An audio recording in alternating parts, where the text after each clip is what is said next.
Shalom Aleichem. Il y avait dans une classe en Russie un enfant juif qui était dans une école qui n'était donc pas juive. Et le professeur demande que s'est-il passé en 1799 ? Alors il y a du silence, et puis l'enfant lève la main, cet enfant juif lève la main, et il dit c'est la libération de Admour Hazaken. Et il dit pardon ? Alors il dit mais c'est pas de ça que je parle, je parlais de tel et tel dirigeant. Ensuite il dit en 1802, alors je vous dis en 1802, c'était le jour où est né tel philosophe. Et ensuite il dit en 1815, qu'est-ce qui s'est passé ? Alors l'enfant juif relève la main, il dit oui. Il lui dit c'était sa bar mitzvah. Elle dit quoi ? Pourquoi cette histoire ? Qu'est-ce que ça veut dire voir la vie avec les yeux d'un Yehudi ?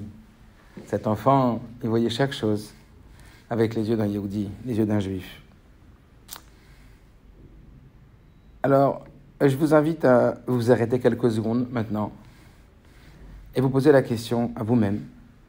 Purim, quel est le message ? Quelles sont les forces qui y sont contenues ? Tellement de questions autour de ce moment si précieux. Et puis, quel rapport avec moi en 2022 ? Cette histoire, elle s'est passée il y a bien, bien longtemps. En quoi, moi, suis-je concerné par Purim ? Alors, la halakha, elle dit que Akoret HaMegillah lemafreya lo yatsa. Quelqu'un qui lit la Megillah rétroactivement, ou plutôt à partir du milieu, et ensuite il rattrape le début qu'il aurait raté, il n'est pas quitte. Celui qui lit la Megillah rétroactivement n'est pas quitte. Qu'est-ce que dit le Baal Shem Tov sur cette halakha ? Akoret HaMegillah lemafreya, celui qui lit l'histoire de Purim comme une histoire qui appartient au passé n'est pas quitte. Car Purim, c'est ton histoire. Purim, c'est l'histoire de chaque juif. À chaque moment, dans chaque génération. Et donc oui, en 2022, Purim, on est en train de te parler de ton histoire. On est en train de te parler des yeux avec lesquels tu dois voir ta vie. Alors on va commencer par quelques questions autour de cette fête de Purim. Évidemment, je vous invite à lire, pour ceux qui ne l'ont jamais lu, ou bien même ceux qui l'ont déjà lu, mais la relire bien, de façon compréhensible, toute l'histoire de Purim, en français pour ceux qui ne comprennent pas l'hébreu. Et puis, maintenant, commencer avec quelques questions. D'abord, chaque fête juive porte le nom du miracle qui s'y est produit. Prenez par exemple Pessah, ça veut dire que Dieu il a sauté au-dessus des maisons juives et il a protégé les maisons juives au moment de Bakat Bechorot. Par exemple, Hanouka, ça veut dire qu'on a inauguré le temple. Hanouka, ils se sont reposés le 25. Sukkot, ce sont les cabanes dans lesquelles on s'est abrité, qui représentaient les nuées de gloire, qui étaient un signe de protection. C'est-à-dire que le nom d'une chose définit la chose profondément. Vous savez que nos prénoms sont liés avec notre mazal. Donc, ça paraît évident que quand il y a eu un événement miraculeux, eh bien, on mentionne le miracle au travers le nom de l'événement. Et Purim, lui, sort complètement de ce principe, puisque Purim, d'abord, ce n'est pas de l'hébreu, mais c'est du perse, et ça veut dire le sort. Le bon ou le mauvais ? Ah ben le mauvais. Parce que Ipilpur ou Agoral, la Megillah nous dit, voici le sort, c'est le Goral, au point qu'on ne puisse ne pas comprendre ce que c'est que pour. Et cela fait référence au sort, au tirage au sort que Haman a réalisé pour choisir le mois où il avait, que Dieu préserve, choisi de décimer complètement le peuple juif, à la loutier. Et donc se poser la question tout à fait légitime de comprendre pourquoi cette fête s'appelle Purim. C'est comme si je vous disais maintenant, je vais vous raconter une tragédie. Je vais vous raconter un drame. Et puis, au travers de ce que je vous raconte, en vérité, je suis en train de vous raconter un miracle. Il y a eu un accident de voiture, mais les personnes n'ont eu aucune égratignure. Un miracle. Alors, on va me dire, pourquoi tu l'appelles un drame ? Pourquoi tu l'appelles une catastrophe ? Pourquoi tu l'appelles une tragédie ? Appelle-le plutôt un miracle. Pareil pour Purim. On aurait dû appeler cette fête Goral, mais pas Purim. Purim, c'est nous rappeler la tragédie. La tragédie qui, grâce à Dieu, n'a pas eu lieu. Mais en tout cas, la tragédie. Autre question. lorsqu'on lit la Megillat Esther, on lit une histoire comme les autres. Vous allez me dire, faites lire ça à une personne qui n'est pas juive. Oui, c'est un roman, c'est une histoire qui est magnifique, un concours de circonstances d'une reine qui sauve son peuple et qui, par amour que le roi lui porte, va trouver grâce aux yeux du roi et va sauver son peuple. C'est ça l'histoire de Purim, avec pas mal de chance. Le chef de ce peuple qui s'appelle Mordechai, qui sauve la vie du roi et qui n'a pas été récompensé, et puis au moment où il doit y avoir cette fameuse rencontre avec la reine qui va lui demander de sauver son peuple, il va être chamboulé dans son sommeil et il va demander à ce qu'on ouvre le livre des souvenirs et puis qu'on y lise une page au hasard. Et ça va tomber sur le bienfait que ce fameux Mordechai a réalisé pour le roi, lui sauvant la vie, et il va vouloir le récompenser. Combien de concours de circonstances, combien de chances. Mais un roman, une histoire commune, dirions-nous.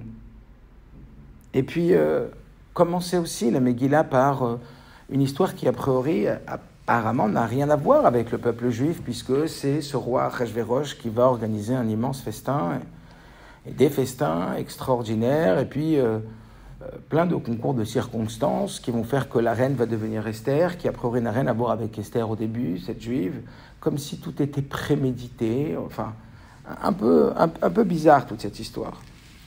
Et puis, autre question,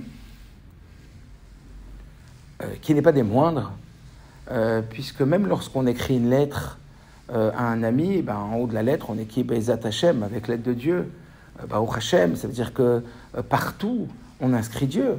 Et voilà que cette Megillat Esther, qui fait partie des 24 livres de la Torah écrite, du Tanakh, pas une seule fois le nom de Dieu apparaît. Pas une seule fois. Et là, je pense qu'il y a lieu de s'arrêter et de se poser la question et de réfléchir. Quel est le message ? Pas une seule fois le nom de Dieu apparaît dans toute la Megillah, en tout cas de façon claire. Ce qui, évidemment, nous amène à nous dire qu'il y a une incohérence profonde qui sous-entend un message très profond et qu'évidemment que ce n'est pas un oubli ou une incohérence, mais véritablement quelque chose de très très profond. Question suivante, on utilise un oxymore pour parler de la Megillat Esther. Deux termes complètement contradictoires. Parce que, Megillah veut dire dévoiler, Giloui, et Esther signifie cacher. Alors dévoiler ou cacher ? Megillah dévoiler, cacher Esther. Bien plus que ça, les sages nous disent quelle est la source dans la Torah de Chumash de mot Esther. Où trouve-t-on le mot Esther dans la Torah ? Vania Esther Estir Panav. Ça veut dire que ici Dieu dit je cache et je cache que je me cache. C'est-à-dire le voilement absolu. Assez incroyable. Comprenez ? Incroyable. Autre question qui reste évidemment dans le même sens de la réflexion d'aujourd'hui. Où placeriez-vous Purim dans la hiérarchie s'il y en avait une des fêtes de l'année ? En tout cas, sûr et certain, en dessous de Kippour. Parce que Kippour, c'est Lo Hayom Tovim l'Israël, Kema Kippourim. Yom Kippour, c'est la fête qui est le plus respectée, le plus vénérée. Et voilà qu'on nous dit que Yom HaKippourim, le jour de Kippourim, Yom HaKippourim, c'est, en traduction, le jour qui est Kippurim, qui est comme Purim. Signifiant que Purim serait en réalité dans la hiérarchie des fêtes, celui qui serait encore au-dessus de Kippour. Encore une fois, incroyable, incroyable. Alors Purim, ça serait le jour où Dieu retirerait toutes nos fautes, nous pardonnerait de toutes les fautes. Et puis on nous dit que pendant Purim, il y a un digne, une halakha, que kol pochette yado notnimlo. Tout celui qui tend la main, on doit lui donner. Tout celui qui tend la main pour demander, on doit lui donner. Et de nous dire, évidemment, Rabbi nous explique que tout ce que Dieu demande aux enfants d'Israël de réaliser, Dieu aussi le réalise. Cela signifierait que ce jour-là, à l'image de Kippour, tout celui qui tend la main, on lui donne. Nous aussi, tout ce qu'on va demander à Dieu en lui tendant la main, il va nous donner. À tel point, quand Tafshin Chavav, en 66, pendant une réunion chassidique au 770, le rabbi a dit « Qui veut recevoir l'épreuve de la richesse ?» et n'a pas peur du Yetzer Hara, et qui va donc vouloir recevoir la richesse. Et là, il y a 6 ou 7 personnes qui ont tendu la main, dont certains qui n'avaient strictement rien, et, comme vous le comprenez, sont devenus extrêmement riches. Un jour où vous le comprenez, il est nécessaire de demander à Kadosh Baruch Hu tout ce que l'on a besoin. Cette idée-là, et en vérité, nous place la fête de Purim à un niveau bien élevé. Autre question, pourquoi les déguisements ? C'est quoi l'idée ? Qui se cache ? Nous parler d'une forme de déguisement, de masque. À qui cela fait référence et à quoi cela fait référence ? La fête de Purim, l'histoire de Purim, se déroule pendant le Esther le plus gadol. C'est-à-dire pendant un moment où il y a non pas la présence du Beth Amikdash, on est entre le premier et le deuxième, et donc il y a un voile très grand sur la révélation de Dieu. Autre point intéressant à réfléchir, sur lequel réfléchir, la Gemara dans Shabbat nous dit, eh bien que le véritable don de la Torah, l'acceptation profonde des enfants d'Israël au don de la Torah, eh bien ne va pas avoir lieu à Matan Torah, mais va avoir lieu à Purim. Et au travers des termes dans la Megillah, Vekibu Mashe Kiblu, eh bien, Kibel Yehudim et Asher Chalu La'asot, ils vont donc, ces textes-là vont nous révéler que le véritable Matan Torah, le véritable don et l'acceptation vraiment du don de la Torah a eu lieu à Purim et non pas à Matan Torah. Matan Torah, la révélation est venue d'en haut, mais l'acceptation n'était pas totale. Parce que Kippa les marqué Gigit, la montagne était retournée autour de leur tête, alors c'était une pression positive par le dévoilement, mais certes une pression, alors que là, pas de pression, mais l'acceptation profonde. Donc, encore une fois, comparer Matan Torah avec Purim, eh bien Purim, c'est encore plus haut que Matan Torah. Incroyable. Autre réflexion, autre question, dans la Kriyat Torah, lorsqu'on lit la Torah, si on rate un mot, alors il ne faut pas le rater bien sûr, mais si on rate un mot, on est quitte. Par contre, la Megillah, si on rate un seul mot, on n'est pas quitte. Tiens donc, incroyable, l'importance de chaque mot. Qu'est-ce que cela signifie ? Et puis un jour si grand, si important. Pourquoi ne pas l'avoir rendu un jour chômé, un Yom Tov ? C'est évidemment un Yom Tov, mais un jour où on peut prendre la voiture, c'est un jour chol, c'est-à-dire c'est un jour où on peut agir comme à l'habitude, de façon complètement profane. Alors, en réalité, je pourrais continuer, je ne sais encore combien de questions, mais on va avancer un petit peu. C'est pour, on va dire, donner le tempo de la puissance et des réflexions profondes qu'on doit avoir sur ce moment, sur cette fête de Purim, pour nous permettre de la vivre la plus intensément possible et la plus profondément possible. Alors, comme je viens de vous le dire, profondément, en réalité,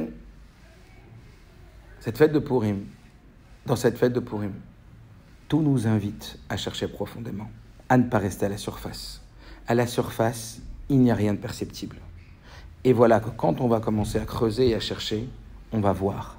Et on va voir qui et on va voir quoi. On va voir que tout vient de Dieu. On va voir que tout ce qui se passe en réalité dans notre quotidien rôle, tout ce qui se passe dans notre vie, n'est en réalité qu'un déguisement que Dieu utilise pour réaliser le projet de guider son peuple et de protéger son peuple. Alors, même ce minag des oreilles d'Aman, vous savez, de prendre ces petits gâteaux d'oreilles d'Aman, eh bien, ça nous invite aussi à te dire, ne regarde pas la farine qu'il y a autour, ne regarde pas la pâte qu'il y a autour, va chercher en profondeur, va chercher à l'intérieur, parce que c'est à l'intérieur que ça se passe. Lorsque on regarde l'histoire de Purim de façon générale, eh bien, on sait que les Bnei Israël ont participé à ce très grand banquet qu'a organisé Achashverosh. Et les sages nous disent que leur erreur a été d'être Ne'ené Meoto Aseuda, de profiter, de participer à cet immense festin. Ils ont été invités en grande pompe, Kertzon Ishvaïsh. Alors il y a énormément d'avis. Est-ce que c'est parce qu'ils ont mangé pas cachère ? Mais non, parce qu'il y avait à manger cachère, parce que Kertzon Ishvaïsh, c'est-à-dire qu'il y avait aussi selon les demandes des Juifs, c'est-à-dire tout était aussi cachère pour les Juifs. Mais le problème, ça serait donc, encore une fois, parmi tous les avis, d'avoir profité d'être invité à ce festin, d'avoir eu la sensation, comme imaginez-vous invité à l'Élysée ou à Matignon, avoir justement cet ayant droit, ayant cette proximité avec le roi, d'être entre guillemets à la bonne. Et donc d'avoir profité de cela, d'avoir utilisé cela pour se sentir protégé, pour se sentir à l'abri.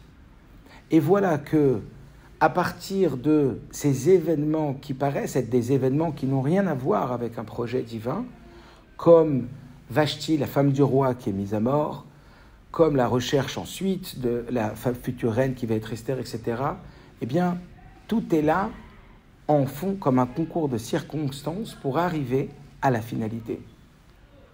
Et là, il va y avoir donc le décret qui va être mis en place par Achashverosh et par Haman, surtout, qui va demander à Achashverosh le décret, et ce décret qui va être voté. Et là, on va avoir le comportement très étrange du chef du peuple d'Israël, en l'occurrence Mordechai, et de la reine Esther, qui est juive et qui le cache, mais je ne pourrais pas maintenant rentrer dans tous les détails, tellement il y en a. Et voilà que, au moment de l'énoncé du décret, c'est la catastrophe, c'est, comme vous le savez, 127 provinces, c'est-à-dire le monde entier qui est touché par ce décret d'anéantissement, lo alenu, et que l'autre y est l'anéantissement de tout le peuple juif. Et voilà que Mordechai doit réagir. Esther doit réagir. Et là, le rabbi souligne que le comportement de Mordechai et d'Esther va être un comportement qui va paraître complètement anormal, complètement inadapté. La logique voudrait que lorsqu'on a du piston, lorsque on a des connaissances, lorsqu'on en est proche de gens qui ont du pouvoir et qu'il y a un problème, on s'en remet, on va tout de suite voir, parler, intervenir au travers d'un piston. Lorsque Dieu préserve une personne, elle a un problème et qu'elle sait que, je ne sais pas, elle a un contrôle, elle a un souci et qu'elle sait qu'elle a une connaissance, tout de suite elle va aller voir cette connaissance. Quand elle a un souci, tout de suite elle va aller faire référence dans n'importe quel domaine que ce soit. La santé, la parnassa, n'importe quel domaine. Et voilà que Mordechai et que Esther vont avoir un comportement diamétralement opposé à celui-là. Quand Mordechai va entendre ce décret, eh bien il va se mettre à faire tchouva. Et il va motiver le peuple à la tchouva. Quel rapport? Quel rapport? A priori, Mordechai est un homme très haut placé, c'est un haut dignitaire dans la cour de Achashverosh. Imaginez-vous un grand rabbin haut dignitaire dans un pays où il y aurait certains problèmes. Eh bien, on peut s'imaginer que tout de suite, il irait défendre son peuple. Et voilà que non, Mordechai n'en fait rien. Mais plus que ça encore, Mordechai, il a sauvé la vie du roi et il n'a pas été récompensé pour cela. Quoi de plus puissant, imaginez-vous, que le grand rabbin qui a sauvé la vie du roi pour pouvoir aller utiliser ce merveilleux hasard d'avoir été au bon moment et au bon endroit et avoir entendu les conspirateurs d'une volonté de tuer le roi et d'avoir donc transmis ces informations pour sauver la vie du roi, que d'aller utiliser cet avantage pour sauver son peuple. Mais voilà qu'il n'en fait rien.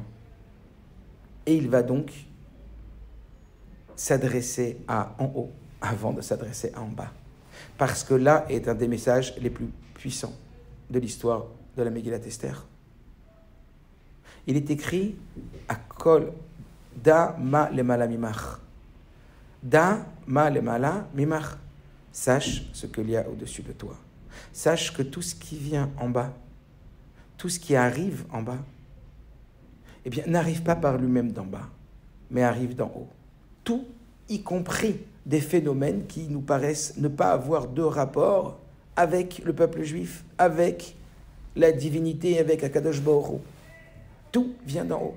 Da ma lemala mimach. Sache da ma lemala mimach. Sache que tout il vient d'au-dessus de toi. Et c'est ça que Mordechai l'a perçu. Mordechai vient nous enseigner que sache que tout ce qui t'arrive vient d'en haut. Il n'y a rien qui est provoqué par un concours de circonstances. Il n'y a rien qui est provoqué par le bas. Tout est provoqué par le haut. En bas, c'est le pouvoir exécutif. C'est l'exécutant. Rien d'autre qu'une secrétaire. En haut, c'est le pouvoir législatif. Tout vient d'en haut. Lorsqu'on jetterait un bâton sur un chien très fort dans une forêt, et le chien ne voyant pas la provenance du bâton, mais voilà que le chien s'attaquerait au bâton. Mais prenez un homme et jetez-lui un bâton très très fort dans la forêt. Une demi-seconde, il va s'attaquer au bâton? Ah bien évidemment que non. Il va aller chercher dans la source. Quand il y a un problème dans l'image, au niveau de l'écran, c'est pas sur l'écran qu'il faut agir, c'est sur le projecteur, c'est dans la source. Et c'est ce que Mordechai nous invite. Mordechai nous invite à faire. Mordechai nous invite à comprendre. Plutôt que d'utiliser dans un premier temps ses connaissances, les valeurs de ce qu'il a réalisé, sa première réaction à Mordechai, c'est de faire tchouva et de faire tchouva. C'est-à-dire que d'aller faire prendre conscience que tout ce qui vient, tout ce qui arrive en bas, vient d'en haut. Mais plus que ça encore. Da mal et mala, virgule mimar, dit le Rabbi Marash. Ça veut dire que la lecture de tout ce qui vient, tout ce qui se passe vient d'en haut, au-dessus de toi, a une autre lecture encore plus profonde que celle-là. C'est laquelle? Celle donc que le Rabbi Marash nous invite à avoir. Dama le mala, sache que tout ce qui vient en haut, mimar, en vrai vient de toi. C'est-à-dire que c'est au travers ton comportement du bas que tu vas pouvoir changer en haut les décisions divines et ensuite qu'il arrive des bonnes choses. Et c'est ce que Mordechai nous invite à réaliser concrètement. Mordechai dit, je peux avoir du piston, je peux avoir des avantages vis-à-vis des hommes, vis-à-vis du roi, mais c'est pas de ça que je vais commencer. C'est pas par ça que je vais commencer. D'abord, je dois être metaken en haut. D'abord, je répare en haut. Et une fois qu'en haut est réparé, alors oui, je fais le kéli en bas. Je vais dire à Esther d'aller voir le roi. Je vais dire à Esther d'aller utiliser donc ses ayants droit et ses passe droits. Et même rappeler, si vous le remarquez bien, qu'il a sauvé la vie du roi, il ne va même pas le faire, ça va se faire tout seul. C'est une nuit où le roi, il ne va pas trouver le sommeil. Et il va tomber sur cette histoire. Pourquoi? Parce qu'il a réparé en haut. Quand on répare en bas, en haut, il faut réparer en bas, mais il n'y a presque plus besoin. En tout cas, il a demandé à Esther de faire cet acte-là. Donc oui, Akadosh Baruch Hu nous demande d'agir. Oui, Akadosh Baruch Hu nous demande d'aller que Dieu préserve, chez l'avocat, chez le médecin, bien sûr, mais avec la conscience que tout se passe en haut. Et cette conscience, elle doit être révélée par des actes concrets. Et ces actes concrets, c'est Mordechai qui nous le montre. Et on va trouver la même réflexion au travers Esther, et encore plus peut-être. Esther, la reine, elle a le chesed, elle a la bonté du roi, et pourtant, elle aussi, elle ne va pas utiliser cette bonté du roi de façon immédiate dans un premier temps. Elle va décréter 3 jours de jeûne à elle et pour tous les enfants d'Israël. Mais comment comprendre qu'une femme qui doit aller maintenant, une reine qui va demander au roi d'abolir un décret sur un peuple entier, chose qui n'est pas du tout évidente et acquise, puisque quand le décret est établi, il est irrévocable. Elle va se présenter devant le roi. Et vous le savez, chez l'Okedat, il était interdit de se présenter devant le roi. Le roi ne l'avait pas appelé. Et dans ce cas, à cette époque, le roi, d'office, mettait à mort la personne qui se présentait sans y être invitée. Sauf dans des cas extrêmement rares, où le roi décidait de donner l'immunité et de tendre le sceptre pour donner grâce à la vie de la personne qui s'y présentait. Et voilà qu'Esther sait qu'elle prend des risques énormes. Je n'entrerai pas dans tous les détails. Le Rabbi nous dit des choses incroyables. Comment Esther elle a pu se présenter, comment Mordechai a pu demander. Et le Rabbi nous répond parce que Mordechai c'était un chassid. C'est un chassid parce qu'il a demandé de faire plus que ce qu'il fallait. Et voilà que Esther, sachant qu'elle va devoir se présenter devant le roi et lui demander grâce au peuple, son comportement va être à l'identique à celui de Mordechai. Elle va décider de jeûner 3 jours. Mais Alpiteva, ça veut dire selon les démarches naturelles, il est évident qu'elle aurait dû se faire belle, elle aurait dû ne pas jeûner pendant 3 jours, qui allait affaiblir le teint, qui allait la rendre beaucoup moins agréable, beaucoup moins belle aux yeux du roi. Et pourtant, elle brave les lois naturelles et elle se dit, j'ai besoin absolument de l'aide de Dieu. Et cette aide de Dieu, ce jeûne-là, c'est celui-là qui va m'apporter la protection divine. Et voilà que le Rabbi nous dit, d'apprendre de tout ça, que bien entendu qu'il est nécessaire d'avoir des démarches naturelles, mais dans un second temps. Les placer en second niveau dans notre esprit. Prendre conscience que tout ce qui arrive en réalité dans notre vie, eh bien, vient d'Akadosh Baruch Hu. Et c'est la raison pour laquelle, à nous de nous tourner vers Akadosh Baruch Hu dans chaque situation. Que chaque situation qui nous paraît même parfois ne pas avoir de rapport du tout avec Dieu, avec la Torah, avec le judaïsme, a un rapport. Tout est en réalité masqué par la nature, mais profondément volonté divine. Ça serait ce premier message. Ce premier message qui est tellement fort. Alors, en réalité, tout cela nous amène à être amené à une deuxième, on va dire, à une deuxième lumière, à amener un deuxième éclairage sur cette Megillah. C'est de nous dire que, eh bien, tout ce que tu crois qui, a priori, n'a rien à faire avec les projets de Dieu, font partie des projets de Dieu. Depuis le début de la Megillah, qui, a priori, comme on l'a dit tout à l'heure, sont des sujets qui n'ont pas directement de rapport, on te dit que tout a un rapport. Tout est prévu par, on va l'appeler, une production divine. Comme un producteur qui produit un film. Tout est prévu. Mais cela, on va parfois se rendre compte qu'à la fin du film. Ça va être à la fin du film qu'on va se rendre compte, ou quand on prend du recul vis-à-vis de la chose. Je ne sais pas si vous l'avez vu, mais ça m'a rappelé très très fort cette année, cette petite vidéo qui a circulé il y a quelque temps. Une vidéo où on voit de près un morceau de tissu d'une couleur, je ne sais plus, marron. Puis on ne comprend pas, et puis la vidéo se recule un petit peu, et puis on voit à côté de ce tissu marron un tissu vert, aussi fripé. Puis à côté de ce tissu vert, un tissu orange, aussi fripé, on ne comprend pas. Et puis plus l'image prend du recul, et puis on se rend compte alors, quand la personne qui tient la caméra montre quelques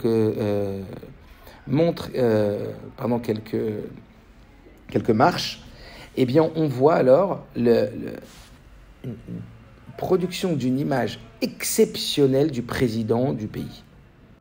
Que chaque événement qui nous arrive dans la vie, chaque petit événement a véritablement un sens et fait partie du grand puzzle fabriqué à partir de chaque pièce qui serait un événement le plus anodin, qui pourrait même toucher à quelque chose qui a priori n'a rien à voir directement avec notre vie, une scène que l'on verrait à l'extérieur, quelque chose que l'on entendrait qui se passe. Même le rabbi nous parle d'une guerre qui se passe entre deux pays. Tout a un sens et tout est lié avec le grand projet final du peuple juif et de notre vie en particulier. Le Baal Shem Tov nous dit que de chaque chose qu'on voit et qu'on entend, on doit tirer un enseignement. C'est parce qu'en vérité, nos yeux, eh bien, ce sont des caméras que Dieu fabrique à partir de situations que lui-même gère du début à la fin. Imaginez-vous votre vie comme une grande scène de production où il y aurait un producteur qui mettrait en place tout ce qui se passe dans notre vie. Et ça serait donc à la fin du film qu'on prendrait conscience, comme un très bon film. Ah, tu te rends compte, si c'était passé ça, c'était pour ça, c'était passé ça. Il n'y a rien pour rien. Tout serait donc d'une façon où le sens serait compréhensible. Une reine qui est mise à mort dans un pays, et même Achashverosh qui vient dans ce pays de Shushan, quel rapport ? Mordechai, un homme qui est le chef du peuple, qui va être à un moment précis, à un endroit pour déjouer le complot. Un roi qui n'arrive pas à dormir et qui demande qu'on ouvre un livre au hasard. Je pourrais en citer maintenant, je ne sais pas combien dans la Megillah. C'est rempli de ça la Megillah. Et c'est ça Megillat Esther. Megillat Esther nous invite à être mégalés, à dévoiler le profond de chaque situation, le Esther, la partie qui est cachée. Bani Esther, Estir Panav, c'est moi, derrière ça c'est moi, derrière ça c'est moi, derrière chaque chose. Et moi, comme une volonté d'être avec vous, de vous porter dans toutes les situations, y compris dans cette situation très problématique, où on a l'impression justement que Dieu préserve, qu'Akadosh Baruch Hu n'est plus avec nous, que Dieu préserve. Comme le Rabbi dit, que un des défis de la génération, c'est de rester convaincu de l'amour de Dieu au travers des événements qui nous diraient le contraire. Et c'est cela que le Rabbi nous demande de travailler énormément. Tout cela, ça serait donc une immense production divine. Tout serait production divine. Tout nous amènerait donc à comprendre que Dieu n'est pas le plus puissant. Ce n'est pas un Dieu qui est supérieur et qui peut modifier des décisions d'êtres humains, de dirigeants d'État, et qu'il aurait une mainmise sur des grands événements, sur des grands phénomènes, mais que dans les détails, tu as oublié tes clés, tu n'as pas oublié tes clés, il y a une rencontre, cette rencontre-là, il s'est passé ça ce matin, il s'est passé ça dans le moindre détail de la journée, les détails des journées chol. Tu pourrais dire que Dieu n'a rien à voir avec ça. Après, on va réfléchir au lien qui est entre ça et la Préachov, chez tes libre arbitre. Comment comprendre que si tout vient de Dieu, alors non. Mais en tout état de cause, comprendre que tout ce qui vient de l'extérieur, dans notre vie, eh bien, émane d'Akadosh Baruch Hu. Megillat Esther. Est-ce que tu voudrais bien être mégalé le Esther? Est-ce que tu voudrais bien voir avec les yeux de ce petit enfant qui, quand on le dit 1799, il répond à Morazaken. Quand on le dit 1815, il dit la bar mitzvah de ce philosophe. Voir avec les yeux d'un Yehudi. Yehudi veut dire modé, reconnaître. Avoir non seulement de la reconnaissance et de la gratitude, mais reconnaître que tout est lié avec Akadosh Baruch Hu. Let atar panouï miné. C'est ça, vive la Megillat Purim. Cette providence divine, cette production divine, en être conscient change tout. En être conscient et influer évidemment sur notre comportement, puisque la conscience n'a que un objectif, cet objectif de modifier nos réactions, on va le voir juste après, à nos comportements. Donc ça serait de dire, et je sais que je le dis souvent, mais encore une fois, il y a des choses qu'il faut répéter et répéter pour qu'elles s'imprègnent en nous. Dieu n'est pas le plus puissant, Dieu est le tout-puissant. C'est-à-dire qu'il n'y a pas de puissance humaine, céleste, quelle qu'elle soit, hormis la volonté de Dieu, hormis celle d'Akadosh Baruch Hu. Dieu est donc le tout-puissant. Il est là, il gère. Comme le Rabbi le dit, et à Purim il le dit, Aolam ou l'autre jungle, Yesh balabait le birazo, il y a un patron dans ce monde. Eh bien, évidemment, la question maintenant qui vient, et encore une fois, c'est qu'un seul angle de vision avec laquelle on voit, on peut voir la fête de Purim, mais il y a tellement à voir. On a dit que c'était une fête qui était plus haute que Yom Kippour. Le soir nous dit que c'est un petit peu le Yom Kippour tel qu'il sera quand Mashiach viendra. C'est la révélation de dévoiler la présence divine dans chaque chose. Et cela explique aussi pourquoi le terme de Purim, comme on a posé la question au début, parce que, eh bien, même dans les événements qui nous paraissent être des événements qui sont à notre désavantage, eh bien, et qui sont des événements qui nous paraissent mauvais, en vérité, tout ça fait partie du projet divin. Et quand, dans une situation même que les Juifs se sont comportés de façon malencontreusement, pas comme il fallait, Nehenu meotoa Seuda, c'était quoi le tikkun? Regardez la profondeur de la réparation. L'erreur, c'est d'avoir cru dans la force de nos relations avec le pouvoir sur terre. Nehenu meotoa Seuda, ils ont profité de la Seuda, ils ont profité de leur connaissance, de leur relation. Et comment Mordechai et Esther ils viennent nous réparer? Je vous en supplie. Al tiftechu ben divim ela bitru b'Hashem. Ne croyez pas dans les gentils donateurs ou dans vos relations, croyez en Dieu. C'est que en Dieu qu'il faut croire. Après, vous devez passer par la loi de la nature parce que Dieu veut que vous passiez par vos relations. Parce qu'il faut habiller ça dans la nature, parce que le but n'est pas d'exprimer l'existence du surnaturel, mais de révéler que même le naturel n'est en fait que du surnaturel déguisé. Voilà Purim et le déguisement. Supprimer la tarposette. Alors je me déguise pour te montrer, n'oublie pas que Dieu il est déguisé. C'est Dieu il est déguisé. Et ça évidemment que ça va modifier complètement notre comportement. Voilà le véritable Matan Torah. Quand les Bnei Israël, on nous dit que Matan Torah c'est les Kiddush et les fiançailles et la Géoula. Alors c'est le Matan Torah du mariage, la révélation de Dieu concrète, mais qui vient pas de l'extérieur, qui vient de l'intérieur. Matan Torah ça vient d'en haut et c'est pour ça que le Har Sinai n'a pas gardé sa Kedusha. Parce que la révélation qui vient d'en haut, on a vu, elle dure pas. Au bout de 40 jours, ils ont fait Cheta Egel. Par contre, à Purim, que la révélation, elle est venue de l'intérieur, c'est nous qui avons été chercher à Kadosh Baruch Hu. Au travers ce bitachon, que lorsque Mordechai a rencontré ses 3 enfants qui l'ont récité des versets de la Torah, qui disaient qu'on n'a pas peur, on a confiance en Dieu. Eh bien, c'est là qu'il s'est mis à rire, Mordechai. Et que c'est là qu'il lui a dit à Aman, quand il l'a rencontré, il dit « Pourquoi tu ris alors qu'on a mis un décret ?» Il a dit « Parce qu'on n'a pas peur. Si les enfants, ils n'ont pas peur. Si on a réussi à avoir bitachon, eh bien, il n'y a plus rien. Si on a compris que tout vient d'en haut et qu'on a bitachon, on a confiance en Dieu, alors on répare. Voilà comme Mordechai et Esther, ils ont dit, c'est quoi réparer? Réparer, c'est ne pas avoir les yeux vers le bas, mais avoir les yeux vers le haut dans un premier temps. Shema, c'est les initiales de Seu Marom Enechem. Lève tes yeux au ciel et aie confiance en Dieu.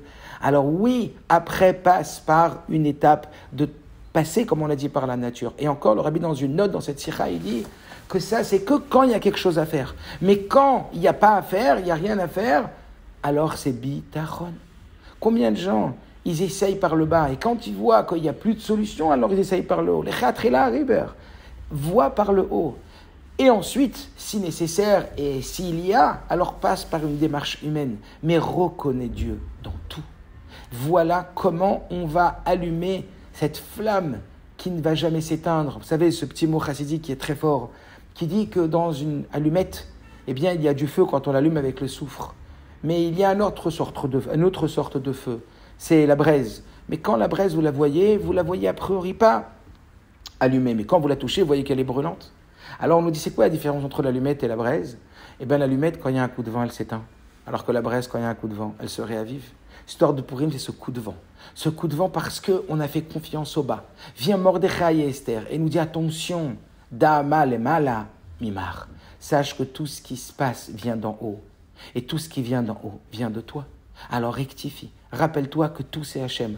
Au prix de ne pas utiliser tous tes avantages relationnels, publics, fonctionnels, mais t'en remettre complètement à Kadosh Baruch Hu, Ashlech Hashem Yavecha, jette ton baluchon à Kadosh Baruch Hu.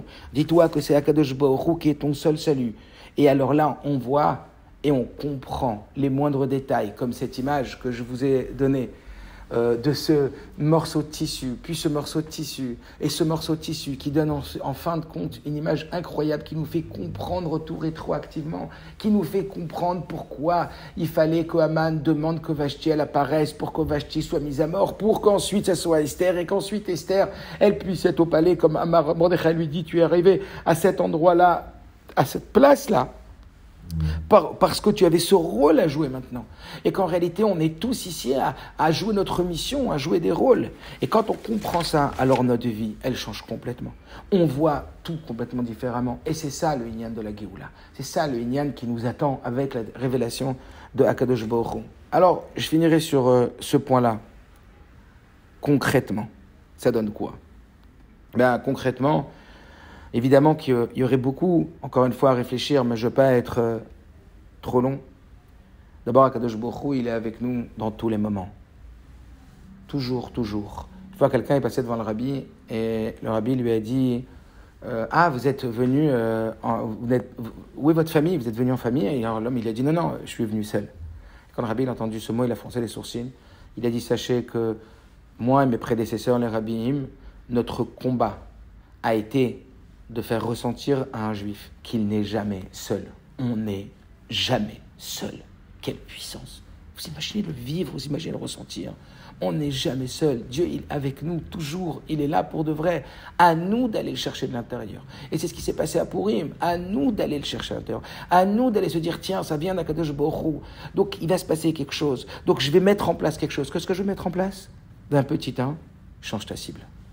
Ta cible, c'est plus de régler en bas. C'est d'abord de régler en haut. Ta cible, c'est de commencer par le haut. Parce que c'est la racine. À quoi bon de couper la mauvaise herbe quand la racine y est toujours? Ou pas seulement le négatif, même dans le positif, dans n'importe quel domaine, dans n'importe quel sujet, que ce soit la parnassa, que ce soit le shalom bayit. Quand on a des problèmes de shalom bayit, le rabbi disait quoi? Vérifier pureté familiale. Quand il y a des problèmes de parnassa, le rabbi disait donnez votre maaser comme il faut et soyez droit dans le travail. Comprenez ce que je veux dire? Tout se passe d'abord et avant tout par en haut. Ensuite, on va passer par des phénomènes naturels pour faire habiter le surnaturel dans le naturel. Donc, change ta cible. Change ta cible. Regarde d'abord en haut. Commence par le haut. Commence par le haut.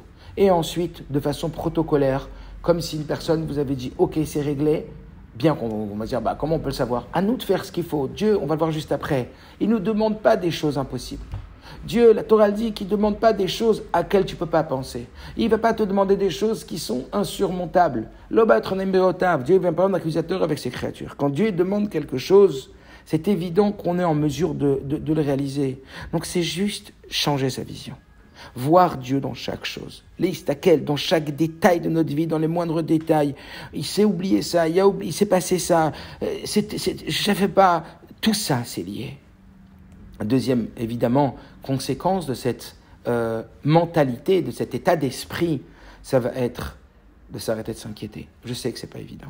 C'est un travail progressif. Mais chez nous, peu à peu, on divorce avec les forces du mal. Ça va être d'arrêter de s'inquiéter, arrêter de se mettre en colère, comprendre, comme la Gemara dit, que tout celui qui se met en colère, c'est comme s'il faisait Avodah Zarah, parce qu'il s'imagine que ça vient d'autre part que d'Akadosh Baruch Hu, que de n'importe quel détail qui nous arrive dans la vie, eh bien, c'est prévu à Akadosh Baruch Hu. Alors, c'est comme ça que je vais appeler cette petite réflexion d'aujourd'hui. Comment ça, le hasard? C'est par hasard? C'est par hasard que j'ai oublié ça, c'est par hasard qu'il s'est fait ça, c'est par hasard que ça. Il n'y a rien de hasard. Il n'y a pas. Tout vient d'Akadosh Baruch Hu. Alors le libre arbitre dans tout ça, comment je le place, le libre arbitre? Alors clairement, sachez que rien ni personne n'a de libre arbitre vis-à-vis de vous. Au point qu'une personne qui s'était plaint en disant « Oui, j'ai un concurrent qui me prend ma parnassa ». Alors le mot chassidique était de dire « Ne fais pas le cheval ». Pourquoi? Parce qu'un cheval, quand il rentre dans un lac pour boire de l'eau, eh bien, quand il baisse sa tête, il donne un coup sur l'eau. Vous savez pourquoi? Parce que quand il baisse sa tête, il voit l'image d'un cheval. Mais il ne sait pas que c'est lui. Alors il se demande, mince, ce cheval il va boire mon eau. Alors il donne un coup avec sa patte dans l'eau pour effacer son image. Et là, il peut boire tranquillement. Ne sois pas un cheval. Le Rabbi nous dit, personne ne pourra jamais toucher à 1 centime de ta parnassa. Personne ne peut te faire quoi que ce soit de par leur libre arbitre. Le seul libre arbitre dont on va parler maintenant, c'est le tien, ton propre libre arbitre. Comment tu vas réagir par la situation? C'est-à-dire que ce qui se passe, c'est pas ce qui se passe qui est important, c'est ce que tu en fais. C'est comment tu vas décider de réagir par rapport à la situation. Ce qu'on appelle toujours de la proaction. Alors comment ça marche? Comment ça marche? Parfois, je peux me dire, j'ai fait quelque chose de pas bien, maintenant j'en subis les conséquences, j'aurais dû faire mieux, j'aurais dû faire plus. C'est plus Dieu, ça c'est moi, puisqu'il y a moi aussi sur la photo. Et en réalité, on voit que de l'histoire de Purim, même quand les Juifs, ils ont failli, même quand les Juifs, justement, ils ont été néneux, Moto Seouda, ils ont placé leur confiance en bas, où ils ont mangé avec toutes les explications qu'on a dit, avec les kilim du Beth Amikdash, etc. Il y a plein d'explications, mais cette idée-là, d'avoir placé sa confiance en bas, eh bien, Dieu, il a dit, même là, tout a été orchestré, mis en place. Tout ça, même dans ces situations, je suis là. À vous de voir la chose comme il faut la voir et de lever vos yeux vers le haut. À vous de bien comprendre le message. Ah oui, alors quand on ne le comprend pas, et comment ça va se passer? Maintenant, c'est plus Dieu, c'est nous. Alors Dieu est toujours là. Jusqu'où ça va? Kadosh Baruch Hu, qui vous accompagne tout le temps. Kadosh Baruch Hu, maintenant, je ne vais pas rentrer trop dans les détails, mais des sirotes extraordinaires, mamash. Qu'il explique que même quand il y a des passages par le bas, tout ça, c'était d'une façon où il fallait que ça passe par là, pour qu'après on remonte, pour qu'après on s'élève, même si on a le libre arbitre, et qu'on ne peut pas dire que Dieu veut qu'on faute jamais. Il n'empêche que l'idée, elle est la suivante, pour ne pas rentrer trop profondément dans ces idées. L'idée, c'est quoi? C'est que dans chaque situation, je dois comprendre qu'elle vient d'en haut. Et je dois faire de mon mieux.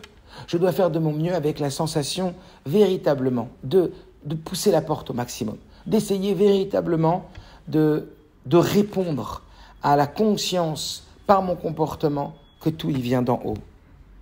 Mais une fois que j'ai fait de mon mieux, je fais confiance en Dieu. Le grand slogan, fais de ton mieux et fais confiance en Dieu. Après, c'est plus entre tes mains. C'est que ton libre arbitre à toi. Et ne t'inquiète pas ni des gens, ni de lui, ni d'elle, ni de son... Il n'y a rien en vérité. Il y a toi et Dieu. Plutôt Dieu et toi. Ah, mais maintenant je pose une question. J'ai fait de mon mieux. Je sais que ce qui va se passer, de ce qui doit se passer, il va se passer dans le grand programme de Dieu. Et que peut-être que je ne comprendrai pas au milieu du film, mais à la fin du film, je vais comprendre. Mais peut-être que je ne comprends pas pourquoi il y a ce tissu qui est comme ça et qui est comme ça. Mais quand on s'élève un peu, on prend de la distance, on voit de loin, on dit waouh, quoi, mais tout ça, c'était prévu. Tout ça, c'était orchestré dans ses moindres détails. Même la fois où j'ai claqué la porte et j'ai oublié les clés, mais c'est fou, à ce point. Et alors là, évidemment, comme on l'a dit tout à l'heure, ça nous change complètement dans notre intégrité, dans notre calme, dans notre sérénité. Le Rabbi dit « Emuna zomenucha », cette sérénité. Oui, mais quand on ne fait pas de son mieux, alors a posteriori, il y a a priori, il y a a posteriori. A priori, tu dois faire de ton mieux. Ah, et si a posteriori, tu n'as pas fait de ton mieux, et tu peux te dire, peut-être que ça aurait été différent. Eh bien, le rabbi nous dit attention. Dans ces cas-là, fais tchouva mitor simcha. Aujourd'hui, c'est plus tchouva mitor atzvut. Fais tchouva mitor simcha. Tout de suite, tu aurais pu faire ton mieux, tu l'as pas fait. Reprends-toi, Akadosh Baruch Hu, il est là pour que tu te reprennes, il n'est pas là pour te punir. Donc tout de suite, t'as pas fait de ton mieux, ça s'est passé comme ça. Alors utilise ça même que t'as pas fait de ton mieux pour maintenant faire de ton mieux. Ça veut dire fais encore mieux. Et alors là, Akadosh Baruch Hu, dans n'importe quel contexte, dans n'importe quelle situation, même de la pire qui nous représente Purim, et c'est pour ça qu'on l'appelle Purim, même dans la pire, même dans Purim, même dans ce désastre, Akadosh Baruch Hu, il va te montrer qu'il est avec toi. Jamais n'interprète que Dieu, il veut plus de toi. Kadosh Baruch Hu, il veut de nous, quoi qu'il arrive. Et que Mirza Hashem, que chacun d'entre nous, il s'imprègne de cette conscience et il le vive avec joie, avec enthousiasme, avec une sécurité. Vous imaginez le rabbi qui marche à côté de nous. Vous imaginez Akadosh Baruch Hu qui marche à côté de nous. Imaginez cette joie, cette fierté, ce sentiment de sécurité.